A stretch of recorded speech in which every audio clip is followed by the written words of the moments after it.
y el poder de su resurrección y la participación de sus padecimientos, llegando a ser semejante a él en su muerte. Si en alguna manera llegase a la resurrección de entre los muertos. Amén. Amén. Oremos, hermanos. Padre, gracias te damos, Señor, que tenemos la oportunidad de estar aquí reunidos. Te damos gracias, oh Dios, que ahora podemos escuchar tu palabra. Te damos gracias por la música que nos animó tanto. Y también, Señor, te damos gracias por Brian Castillo, por Willie Alonso Jr. y por Lauren también. Señor, y pedimos que tú los ayudes a ellos a enfocar el futuro de ellos y su necesidad de estudiar y continuar estudiando. Y te pedimos, oh Dios, que tú los acompañes en eso. Y como nuestro hermano Gerardo dijo, sin apartarse nunca de los caminos del Señor. Padre, queremos orar por Little Angelo, el bisnieto de Ramón y Carmen, pidiéndote, Señor, que él continúe mejorando, y te lo ponemos en tus manos para que tú seas glorificado en él. Oramos por Carmen Montalbán, esta anciana, Señor, de muchos años. Te pedimos, oh Dios, que tú la consueles, la confortes y ayuda a los miembros de sus hijos e hijas que la cuidan, para que ellos puedan continuar, Señor, honrando a esa madre. Oramos, Padre, por Jorge y por Amalia Chávez. Lo ponemos también a ellos en tus manos, pidiéndote, Señor, nuestros deseos por ellos, que los dos se recuperen y estén bien, y allí pues confiamos solamente en ti. Oramos por Yesenia Castillo, la hermana de nuestro hermano Manuel Castillo.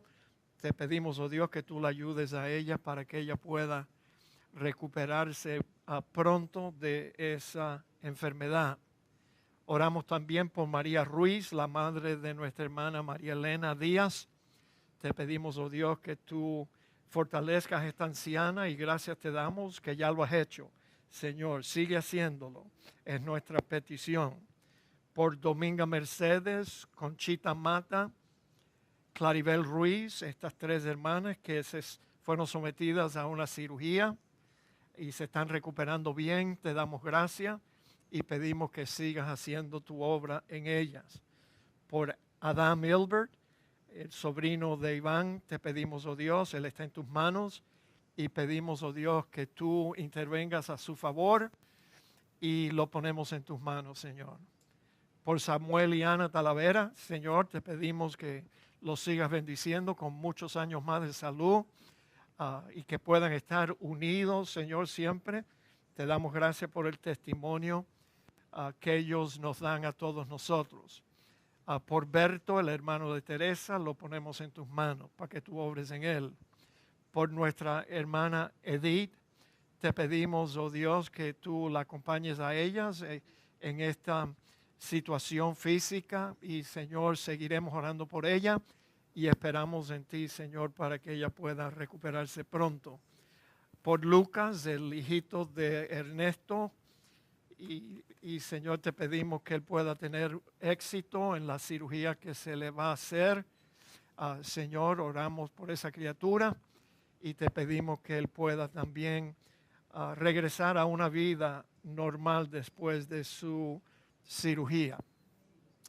Y también, Señor, oramos por alguien más que necesita oración. Señor, hay tantos enfermos. Te pedimos, oh Dios, que tú acompañes a cada uno, aún los que se me olvida mencionar, para que ellos reciban de ti un toque de salud. Todo esto te lo pedimos en el nombre de Cristo Jesús. Amén. Tomen asiento, amados. Noten en el boletín que estamos aproximándonos la próxima semana al tercer aniversario, que esta vez hemos estado en la emisora de Radio Luz. Eso significa que hemos producido 468 programas que ustedes han pagado por ellos también, bueno, todos nosotros, y deseamos que el Señor nos bendiga para continuar continuar en la radio aquí en Miami. Esta es la segunda vez que hemos estado con una programación en Radio Luz. Estuvimos también en Alma Visión TV, después en Alma Visión Radio y bueno, estuvimos también 1 año y pico en Firmes y Adelante, en el bloque radial bautista. Entonces, la voz bautista de esta iglesia, pues hemos tratado de salir de estas 4 paredes para que sea escuchada a través de las ondas radiales y damos gracias a Dios por eso. Pero yo quiero que ustedes tengan por lo menos presente que esos 3 programas semanales yo los tengo que producir. Yo soy el que los prepara, los produzco, los grabamos aquí y los enviamos a la emisora. Y créanme que esa tarea no es fácil, no es fácil. Lo más difícil de estar en la radio es que cuando ya se te acabó el tiempo, si tú no has terminado tu sermón, te cortan. Entonces tengo que pensar en 14 minutos y 40 segundos. Y entonces para un predicador que predica más de 1 hora aquí en la iglesia, créanme que no es fácil. Tengo que hacer lo que uno hace con un chorizo, cortarlo en varias partes y lo ponemos en el aire. Usted no nos tiene que escuchar, no se preocupe si usted no nos escucha, porque muchos de los estudios que tenemos en Radio Luz son los mismos sermones que ustedes han escuchado aquí. Pero les digo esto simplemente porque hay algunas personas que dicen, nuestro pastor no trabaja, que no trabajo. Yo quisiera que tú me acompañaras 1 semana nada más. Para que tú veas que la tarea pastoral no es nada fácil, pero yo me gozo en ella, así que no me tengan lástima, pero sí pido que ustedes me recuerden en oración. Yo siento las oraciones, por lo menos yo sé que las damas de esta iglesia oran por mí, y yo le agradezco en el alma que cuando usted ora por este servidor, ore para que Dios me dé sabiduría, claridad de mente en mis estudios para yo poderles alimentar a ustedes.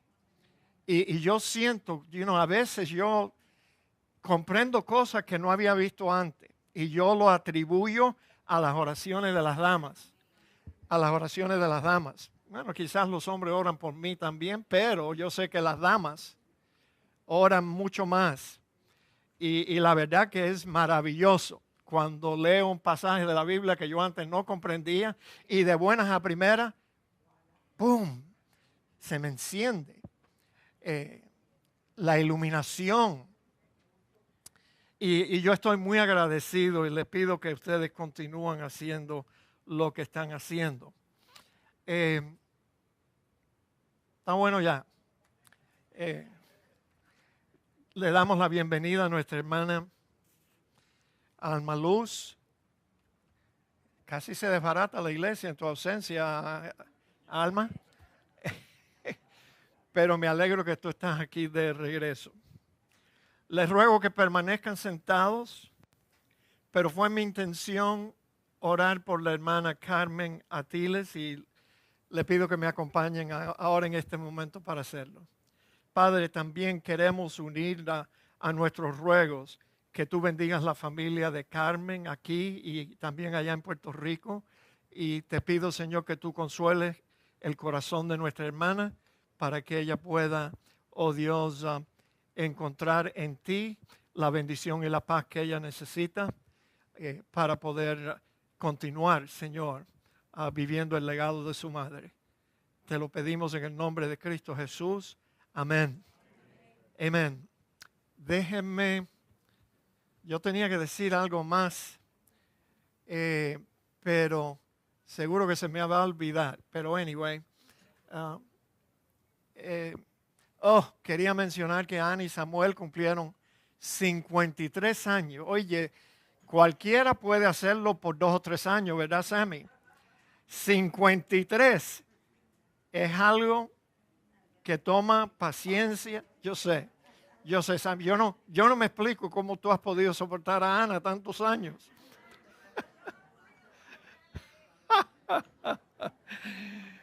Bueno, el secreto de un matrimonio que dura 53 años es que los dos cooperan y los dos hacen lo que tienen que hacer para que su matrimonio siga y siga y siga. Sammy, te deseo otros 53 años más al lado de ella. Dios mío.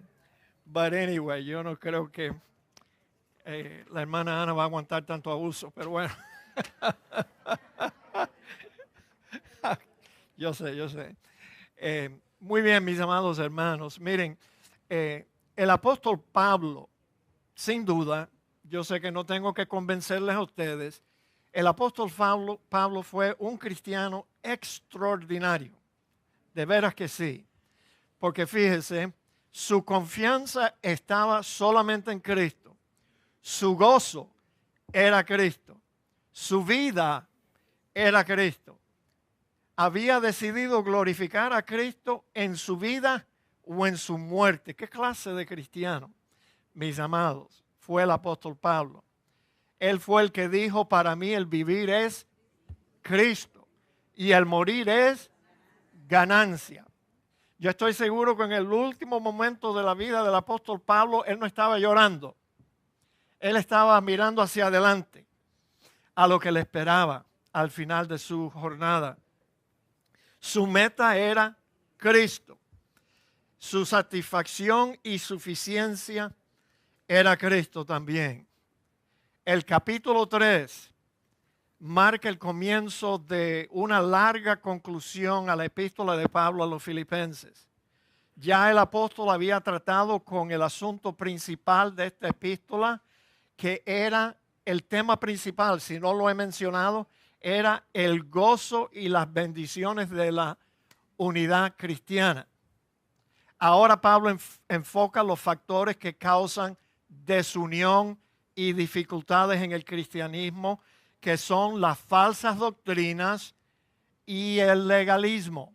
Esas son las dos cosas que causan desunión y muchos problemas en la iglesia y en la vida de los cristianos, individualmente hablando.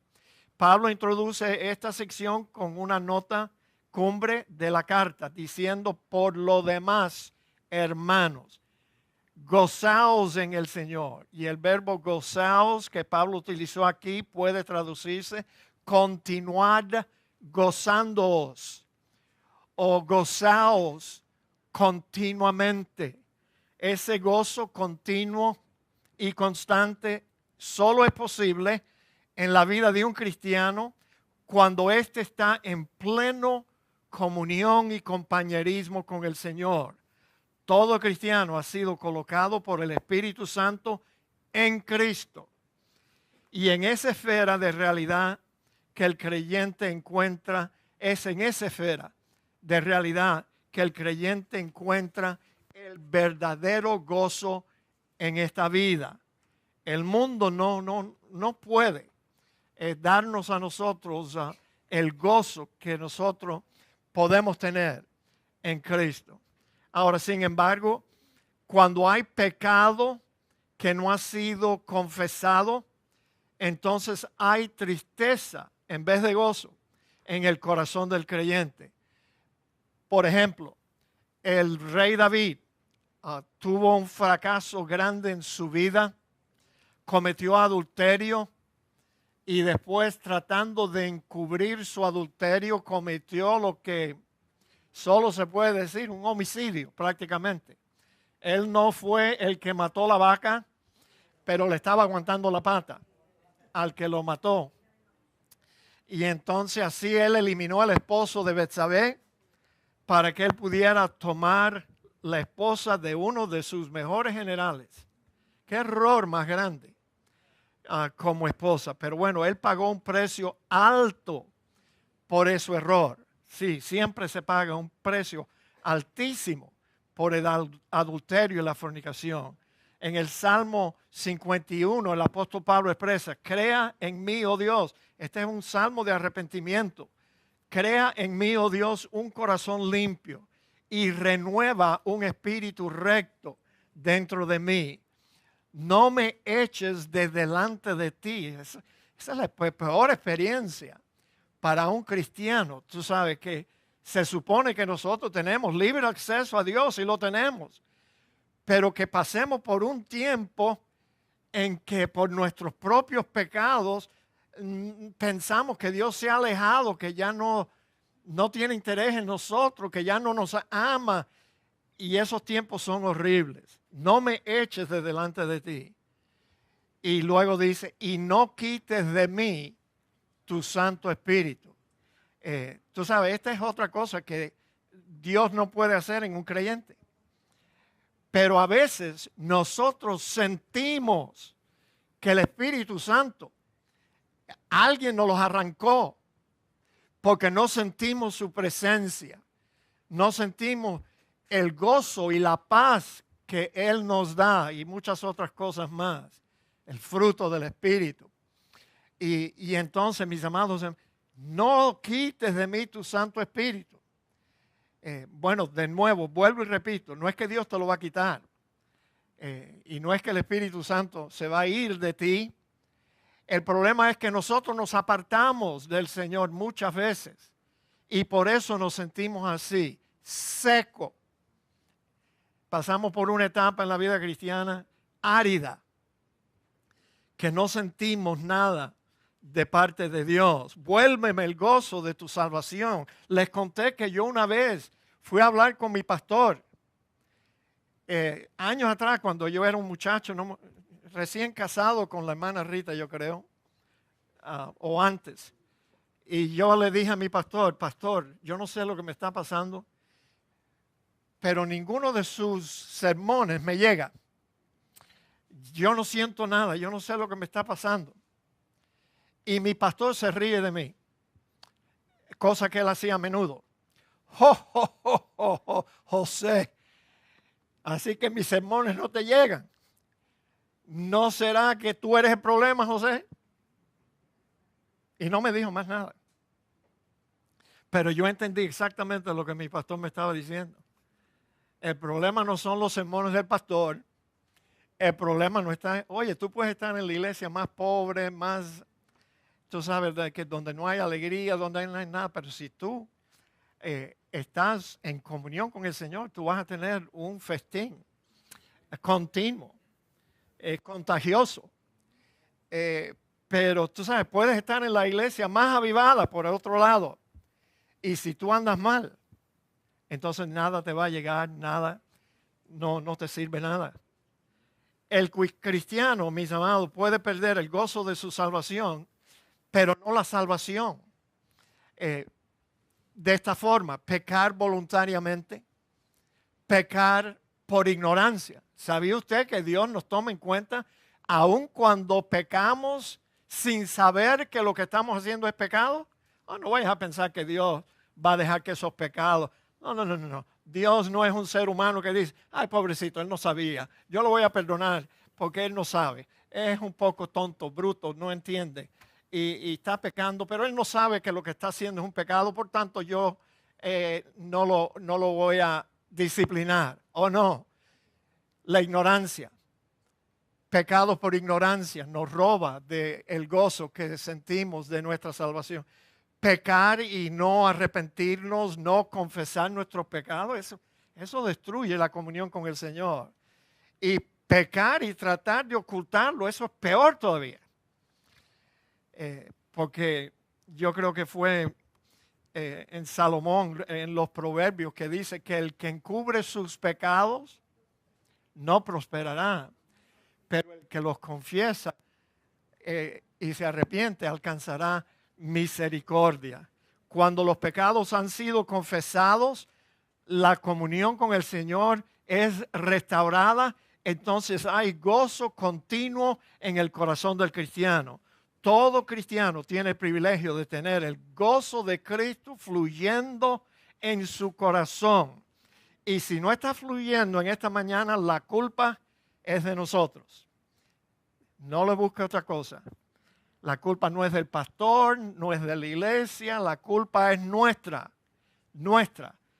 Y eso es importante reconocerlo, porque una vez que reconozcamos que nosotros somos el problema, entonces vamos a encontrar la solución a esa condición tan desagradable. El Señor Jesucristo en Juan 15:11 dijo: estas cosas os he hablado para que mi gozo esté en vosotros y vuestro gozo sea cumplido. O sea, esto es algo que nuestro Señor Jesucristo quisiera que todos los cristianos disfrutaran en todo tiempo de este gozo. Mis amados hermanos, oye, no hay mejor advertisement, no hay mejor comercial para el mensaje del Evangelio que un cristiano contento, un cristiano gozoso. Óigame, señores, Dios nos usa cuando nosotros estamos disfrutando de su gozo. Cuando un hijo de Dios está en íntima comunión con el Señor, el Espíritu Santo produce un gozo que jamás podrá ser igualado o apagado. El cristiano puede perder el gozo de su salvación, pero no puede perder la salvación. Así que no hay otra. Lo que perdemos es el gozo de nuestra salvación. En segundo lugar, el apóstol Pablo advierte a los filipenses y por extensión a todos nosotros que debemos guardarnos de los enemigos del creyente. Y Pablo aquí, noten las tres veces que usa el mismo verbo: guardaos de los perros, guardaos de los malos obreros, guardaos de los mutiladores del cuerpo. Él pudo haber dicho: guardaos de los perros, cama, de los malos obreros, cama, y de los mutiladores del cuerpo. Pero el pasaje hubiera perdido el impacto, la urgencia, la importancia de este mandamiento, esta exhortación del Señor que nos viene a través de Pablo, de guardarnos. Ahora, casi en todas las epístolas del apóstol Pablo se puede ver su estilo de enseñar, la forma que él enseñaba, y es singular, por eso te la voy a mencionar hoy. Siempre se notan tres elementos en las enseñanzas de Pablo. Fíjate, el primero es que Pablo enseñaba la verdad. Lo segundo es que él repetía lo que ya había enseñado, que es verdad. Y por último, advertía a los cristianos acerca de los que enseñan la mentira. En otras palabras, enseñaba la verdad, repetía la verdad, la repetía. Y luego reprendía la mentira. Y a los que enseñaban la mentira. Y lo hacía directamente, lo hacía mencionando los nombres, señores. Eso es algo que no se oye hoy en día. Los pastores queremos ser tan buena gente que pensamos que es indecoroso. Tú sabes que un pastor mencione los nombres de los que enseñan una mentira. Y es por eso que se quedan callados. Y bueno, lo único que yo te puedo decir, que ese no era el estilo del apóstol Pablo. Él atacaba la mentira cada vez y donde quiera que él la encontraba. Y el apóstol Pablo reprendía, expulsaba de la iglesia a los que él había notado que se habían apartado de la verdad. Y señores, vuelvo y repito, porque tú vas a tropezar con muchos pastores que te van a decir: no, nombres no debemos de mencionar. Tú sabes, es como si un pastor no quiere ensuciarse las manos. Él quiere ser tan buena gente y tener las manos limpias siempre y no quieren mancharse atacando a otro ministro que se ha apartado de la verdad. Vuelvo y repito, el apóstol Pablo no era así. Él no tenía pelos en la lengua para decir, esta es la verdad. Y lo que están enseñando por ahí es una mentira. Y los nombres de los que enseñan la mentira son tales y tales y tales. Oigan, si en el mundo actual hubieran ministros como el apóstol Pablo, la iglesia cristiana estuviera en muchas mejores condiciones. Muchas. Sí. Ahora noten. Si Pablo solo hubiera enseñado la verdad, sin señalar lo que es mentira, su enseñanza no hubiera estado completa. No. Pablo sabía que para proteger a los cristianos, él no solo tenía que enseñarles la verdad, sino que tenía que advertirles que tuvieran cuidado con aquellos que no enseñaban la verdad, sino lo opuesto a la verdad, que es una mentira. Mis amados, acuérdense que Dios escogió a la oveja. Eso lo decía mi pastor, yo lo vi muchas veces. Que Dios escogió la ovejita para representar a los cristianos. Mi pastor decía, por favor, no se ofenden.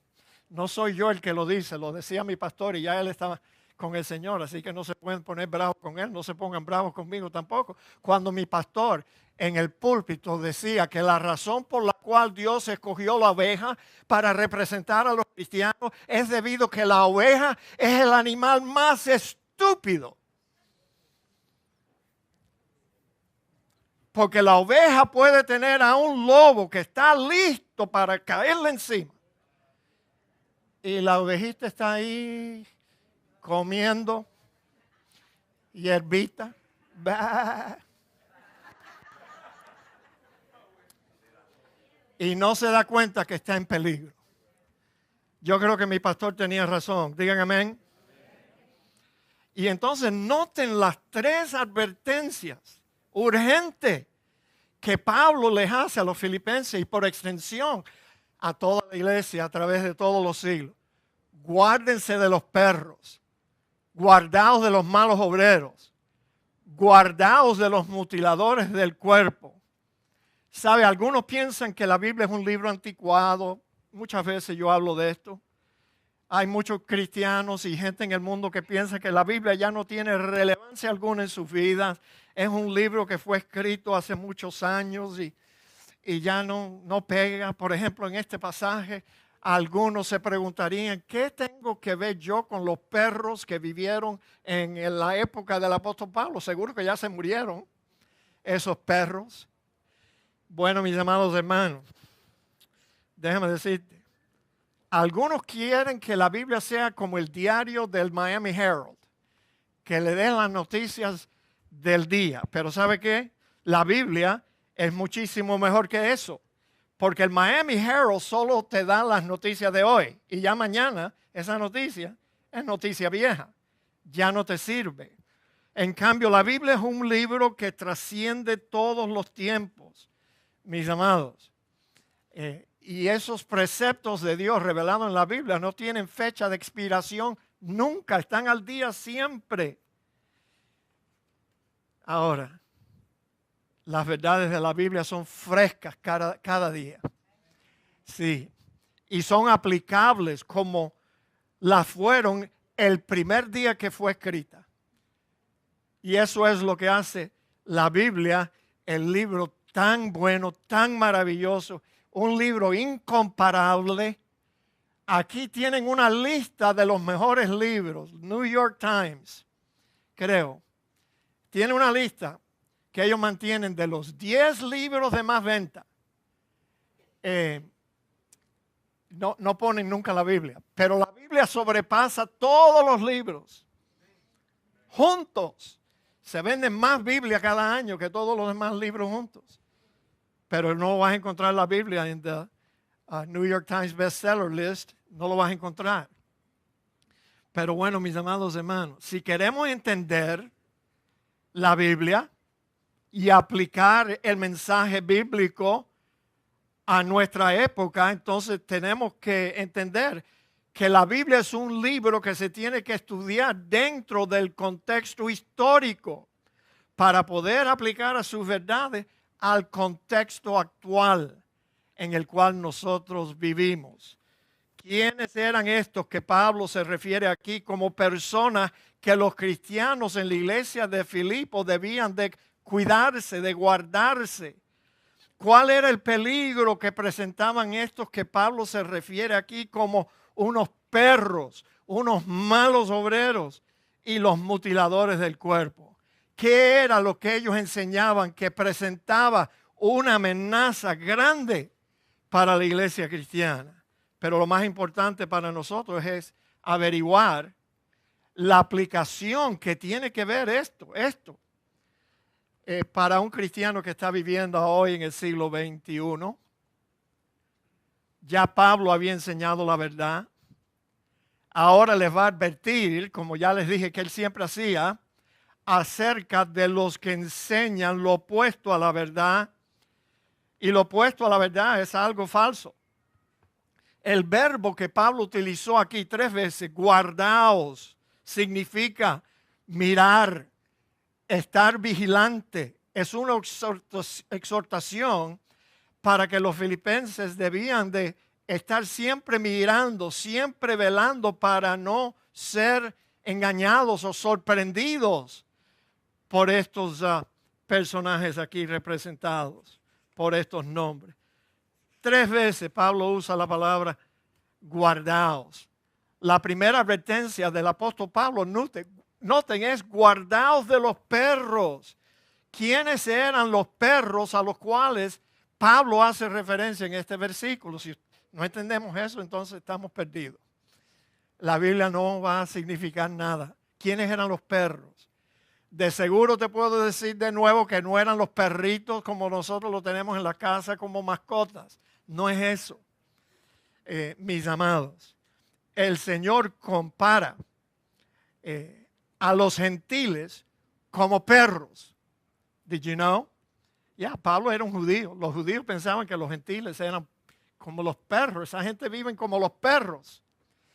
Y fíjate, el mismo Señor Jesucristo lo decía aquí en Juan capítulo 15, 26.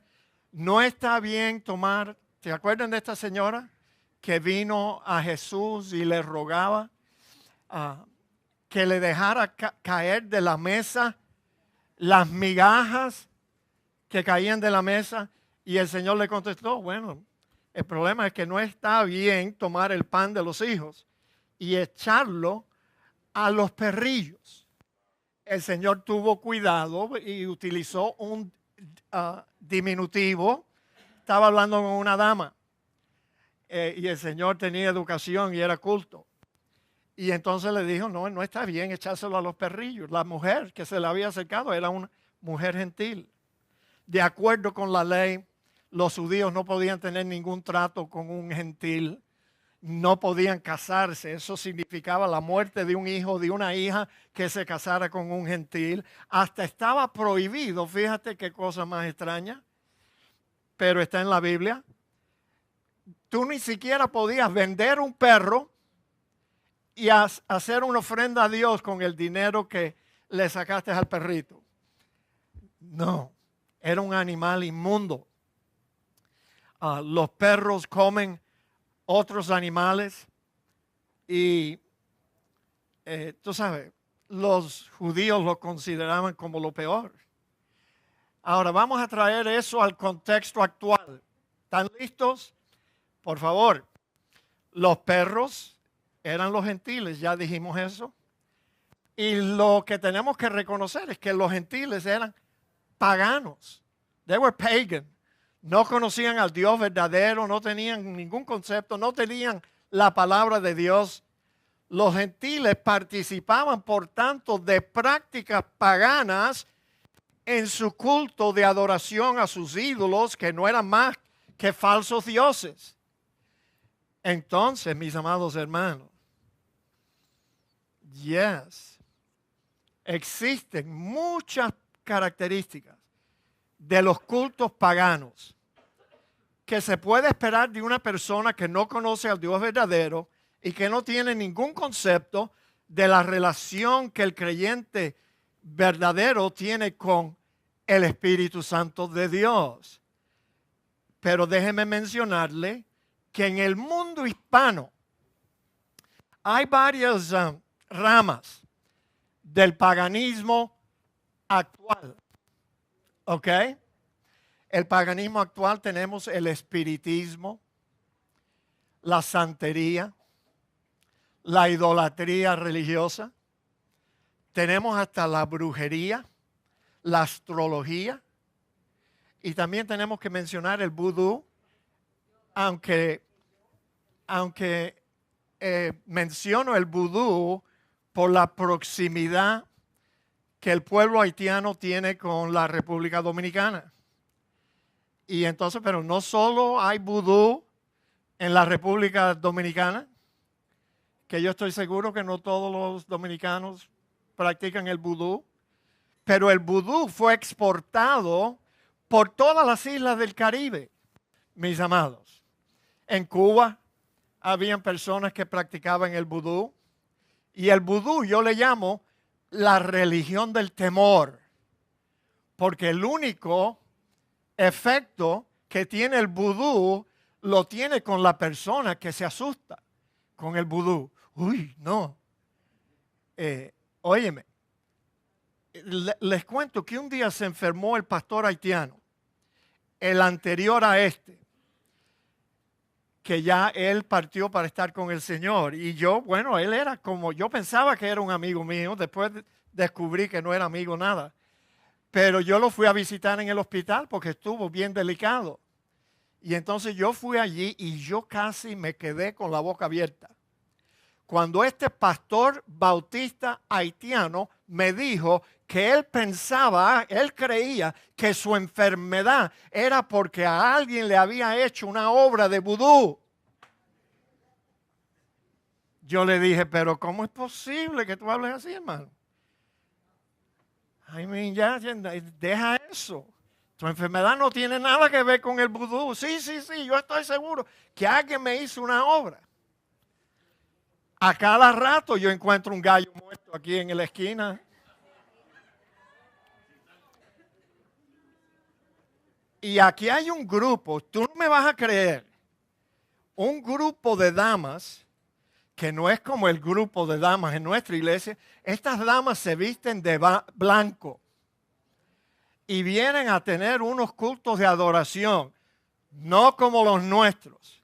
Estas mujeres,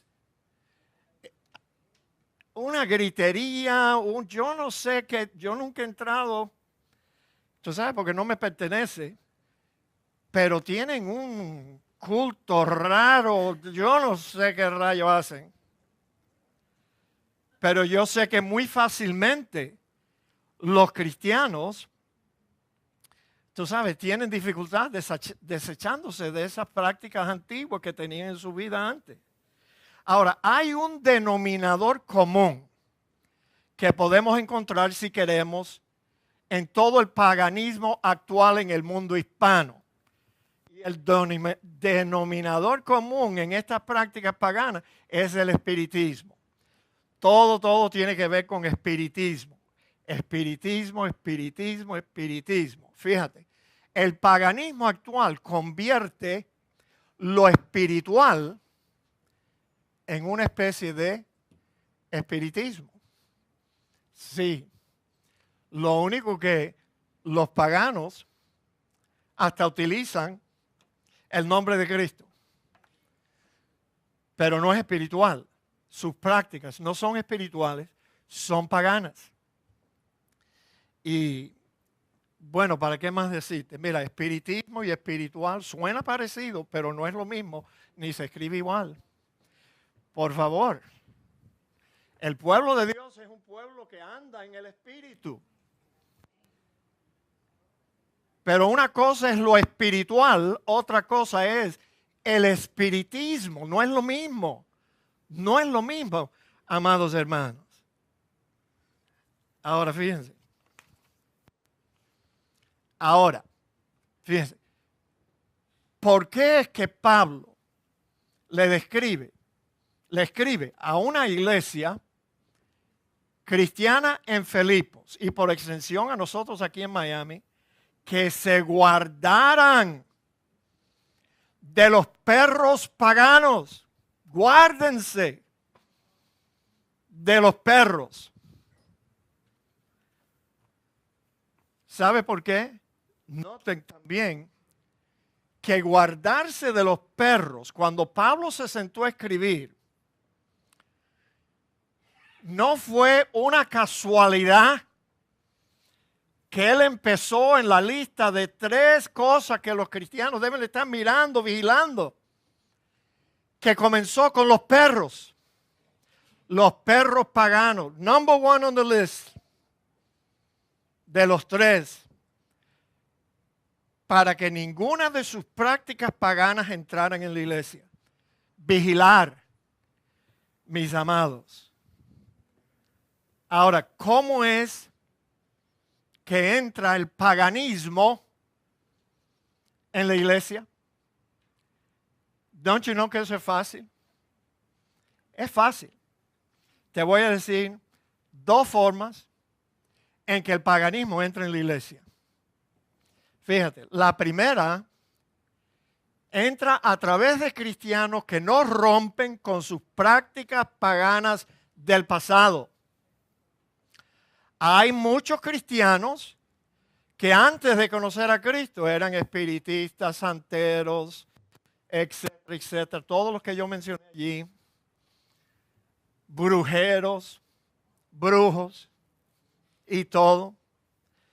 Ahora, yo he tenido un desprecio desde que yo era chiquito, desde que antes yo tenía uso de razón, en contra de la brujería. Porque teníamos una bruja en el barrio, que ella vivía al final de la cuadra, enfrente del comité de defensa. Y mi mamá llamaba, mi madre en su ignorancia, cada vez que yo me enfermaba, llamaba a la bruja. Y esa señora venía con un pomito de agua bendita, unas hierbas, y ella tenía un rezo en un papel.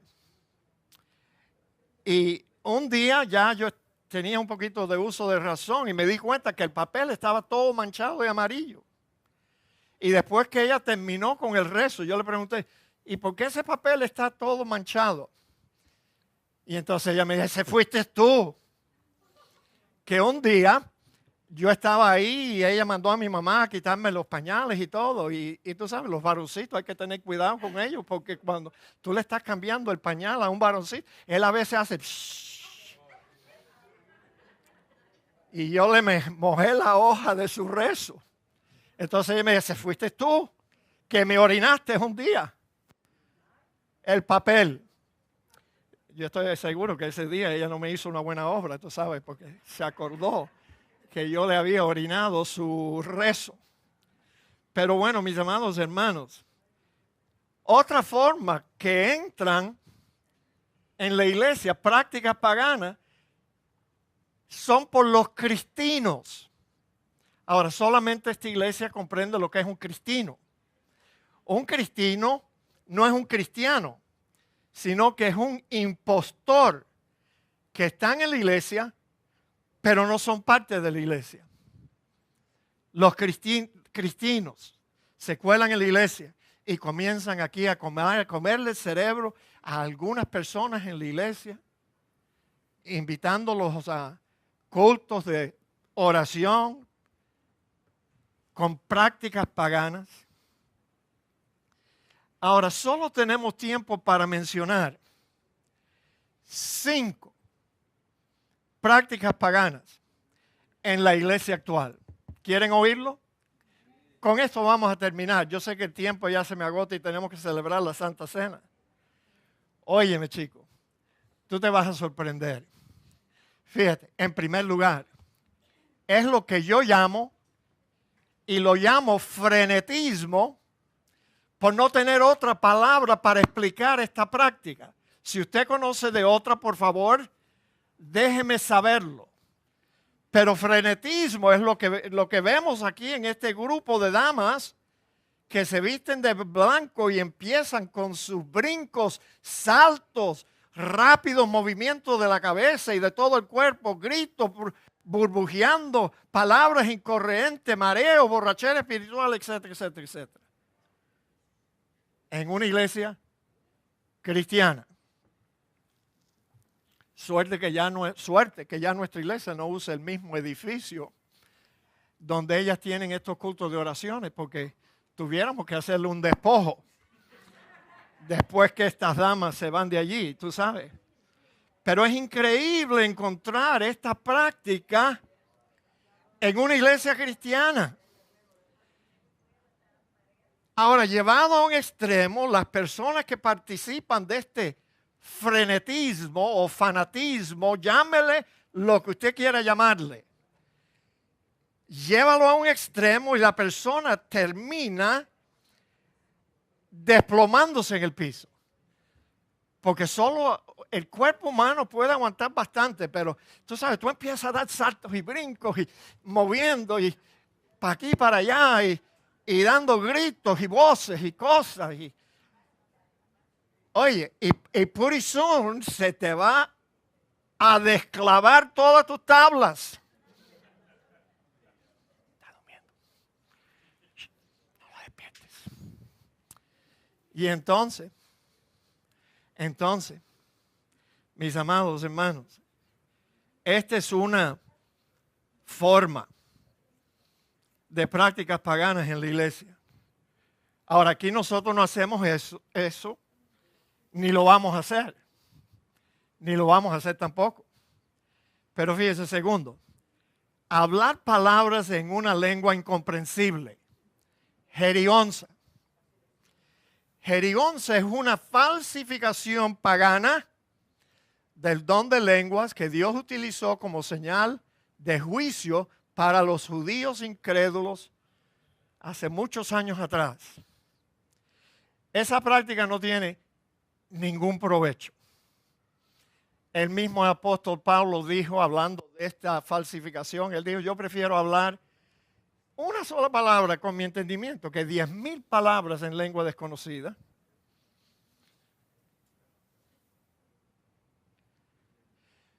Pero yo sé que usted me va a decir, bueno, pastor, sí tiene provecho si alguien las interpreta.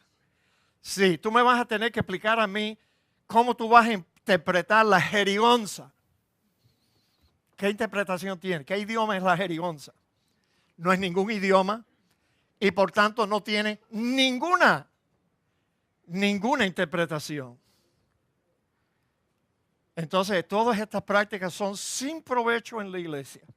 En tercer lugar, es lo que yo llamo el tembleque. El tembleque, señores. Déjame explicarte lo que esto es. Yo una vez fui a visitar la iglesia del apóstol que tenemos aquí, el gran apóstol. Él mismo. Y entonces yo estaba observándolo todo. Yo no fui allí para participar de nada. Yo lo que quería enterarme de lo que está en el ambiente. Y entonces él estaba consagrando un grupo de hombres y mujeres, imponiendo sus manos, estaban en una fila delante de todo el mundo y él iba una por una, le tocaba la frente y algunas de las mujeres, yo creo que las mujeres son más dadas a hacer estas cosas, no sé por qué, pero por lo menos ese día, puede ser que algunos hombres tiemblen, pero yo no vi ninguno. Pero las mujeres se ponen a hacer algo así. Cuando se les acerca el apóstol, ellas enseguida empiezan a temblar. Yo no sé qué rayo le pasa a esas mujercillas. Tú sabes, pero aparentemente yo me he hecho la idea, quizás no todas son culpables de esto, pero algunas de ellas están secretamente enamoradas del apóstol. Entonces ellas quieren que él tenga una señal visible, que él solo se les tiene que acercar y ya empieza algo dentro de ellas. Se apodera de ellas y empiezan. Tembleque. El temblor. Tú sabes, el creyente tiembla en lo que percibe que es la presencia del Espíritu Santo en el ministro. ¿Cuántas mujeres en la iglesia de Maldonado están orando para que se muera la pastora? Sí, elimínala, porque así yo voy a tener un chance de enamorar al apóstol. Yo estoy convencido de algo. La mujer del apóstol Maldonado, ella no tiembla en la presencia de Guillermo. De eso yo estoy convencido. Digan amén. Ella no tiembla. Ella no siente nada cuando él se le acerca. Por favor, Jorge, comparte eso conmigo después. Yo quiero reírme también. Ella no tiembla. Ella no tiene susto. No. Ni siente nada cuando él se le acerca. A lo mejor cuando él se le acerca, ella lo que quiere es darle un garnatón. Pero ¿por qué estas prácticas? Eso se encuentra, ¿tú sabes dónde? En el paganismo. El Espíritu Santo no te va a hacer temblar de nada. El Espíritu Santo produce amor, gozo, paz, paciencia, benignidad, self-control. Es lo que el Espíritu Santo produce, pero no estas tonterías que no tienen ningún provecho. Y no fueron cosas que el Señor Jesucristo enseñó, ni los apóstoles enseñaron estas cosas. ¿De dónde vienen? Vienen de personas que introdujeron estas prácticas en la iglesia. Otra más. Ay, esta es una buena. El ser matado en el espíritu. ¿De dónde rayo vino eso? El Señor no mataba a nadie. A nadie. Señores. Solamente hay un pasaje en el Nuevo Testamento, creo que está en el Evangelio de Juan, que el Señor tumbó a un grupo de soldados romanos y líderes religiosos de Israel. Los tumbó cuando vinieron a arrestar al Señor. Pero no fue para bendecirlos, señores. No fue para hacerlos ricos, ni prosperar, ni para sanarlos, sino que el Señor Jesucristo, cuando se le acercó a toda esa gente con picos y palos, les dijo, yo soy, esas palabras divinas, yo soy quien ustedes buscan, pero dejen salir a estos. Los tumbó una vez, parece que los tuvo que tumbar 2 veces, hasta que ellos entendieran, yo soy el que ustedes buscan, pero dejen ir a mis discípulos. Después que los tumbó 2 veces, ninguno de esos hombres quiso que los tumbara una tercera vez. Porque no era un tumbadito para bendición. Era para demostrarles a ellos, yo te puedo arrancar la cabeza si yo quiero. Deja ir a mis discípulos. Yo te puedo reventar, tumbar. Yo te puedo hacer levitate hasta las nubes y después dejarte caer. Si yo quiero. Dejen ir a mis discípulos. ¿Y tú sabes qué? Funcionó el tumbadito ese del Señor. La única vez que Él tumbó gente. Pero no lo hizo en sus sanidades físicas, no lo hizo. Ni tampoco enseñó a los apóstoles para que ellos enseñaran a los otros líderes de la iglesia a hacer lo mismo. Entonces, ¿de dónde viene eso? ¿De dónde viene el ser matado en el espíritu? Lo puedes encontrar en el vudú, en el espiritismo, en la santería, en la brujería. Ellos son los que practican esa cosa, tú sabes. Ahora, ¿qué hace eso? que no fue practicado por los discípulos del Señor, no fue practicado por el Señor. ¿Qué rayo hace eso practicado en la iglesia cristiana? ¿Qué provecho tiene? Yo te puedo decir lo que te va a pasar a ti. Por si algún día tú tienes curiosidad, me voy a dejar tumbar. Dicho sea de paso, en la línea de gente que el apóstol estaba consagrando ese día, solo se cayeron las mujeres. Claro que no, un hombre no se va a dejar tumbar a menos que sea un sissy, un pusilánime. Sí, él iba tumbando a la gente, llegaba un hombre y el hombre se paraba firme. Yo no me voy a caer. You see, es todo algo emocional, algo, yo no sé qué rayo les pasa a esas mujeres que se caen delante de un ministro. Por favor, no haga eso conmigo porque yo te voy a dejar en el piso. Ni te voy a dar una mano para que te levantes. Pero ¿sabe qué?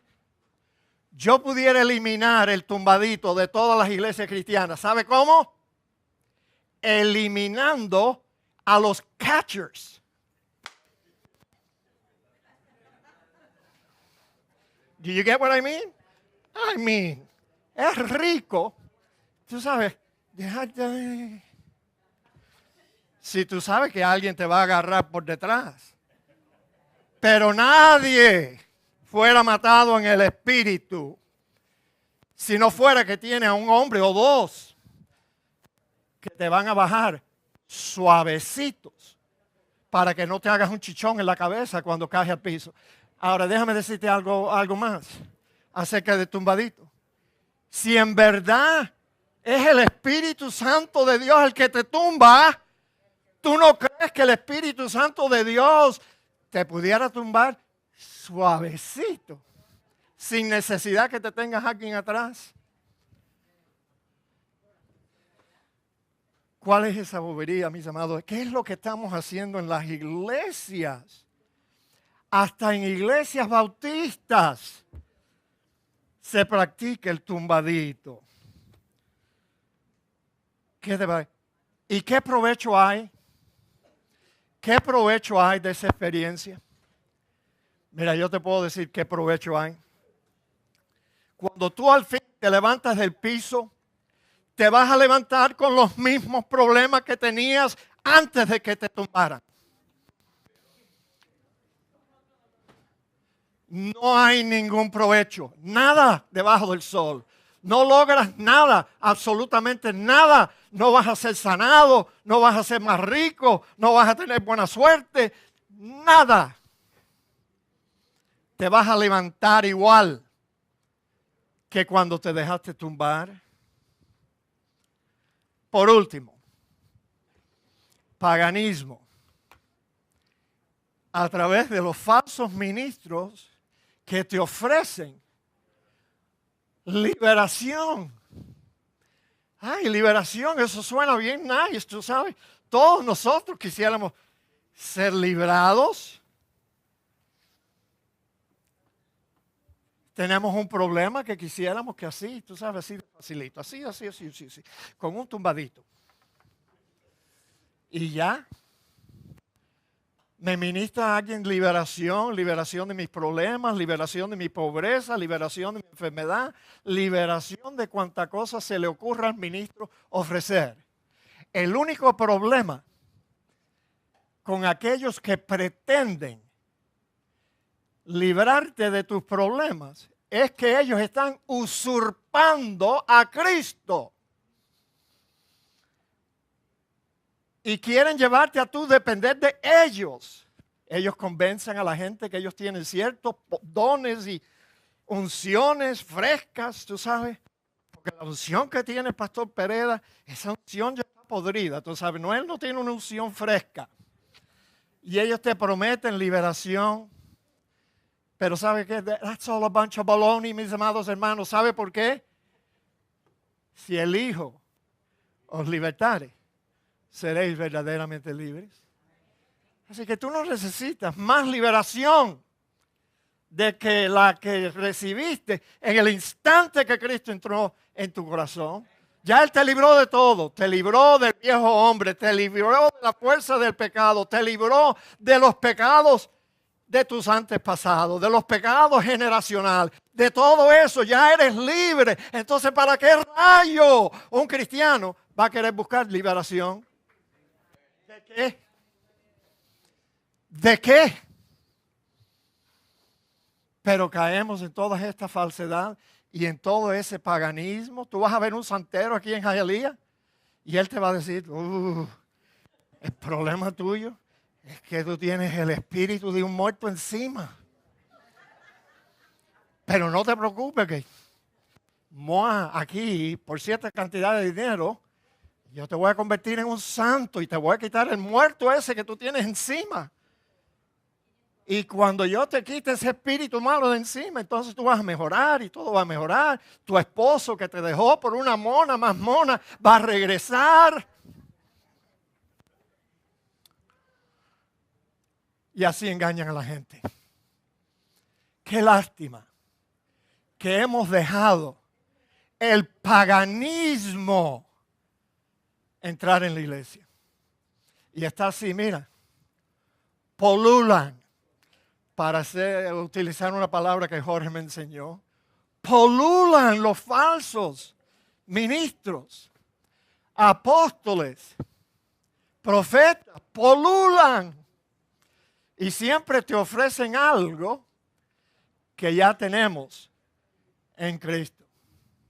Oremos, mis amados hermanos. Padre, gracias te damos por lo que hemos aprendido hoy. Ayúdanos a estar siempre vigilantes, para no permitir que estas prácticas paganas entren en nuestra iglesia.